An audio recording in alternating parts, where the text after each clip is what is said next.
नमस्कार. मी डॉक्टर उदय दशरथ भोसले, सहाय्यक आयुक्त पशुसंवर्धन, तालुका लघु पशुसर्व चिकित्सालय कराड.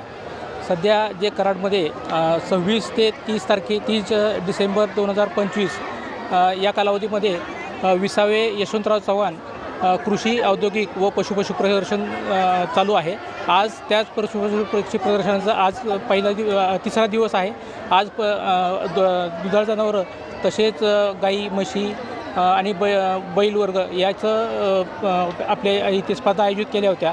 त्याच्यामध्ये एकूण 80 जनावरांनी भाग घेतला आणि 13 गटामध्ये मिळून दत्तात्रय जाधव यांना चॅम्पियन ऑफ द शो, यांच्या बैलाला चॅम्पियन ऑफ द शो असं घोषित करण्यात आलेलं आहे. यामध्ये साधारण सांगली, कोल्हापूर आणि सातारा या 3 जिल्ह्यातील पशुपालकांनी भाग घेतला.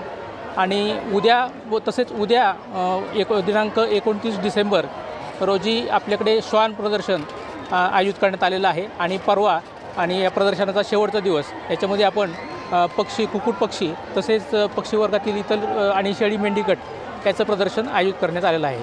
तरी यामार्फत मी सर्वांना पशुपालक असतील किंवा श्वानप्रेमी असतील तथा पक्षी असतील शेळी मेंढी पालक असतील यांना आवाहन करतो की यांनी जास्तीत जास्त संख्येने याच्यामध्ये सहभागी नोंदवावा. तसेच हे प्रदर्शन यशस्वी होण्यामध्ये ज्या कृषी उत्पन्न बाजार समितीच्या सर्व संचालक मंडळाचं तसेच पशुसंवर्धन विभागातील वरिष्ठ अधिकाऱ्यांचं, माझ्या सहकाऱ्यांचं आणि कर्मचाऱ्यांनी जो हातभार लावला त्यांचं सर्वांचं आभार मानतो आणि धन्यवाद.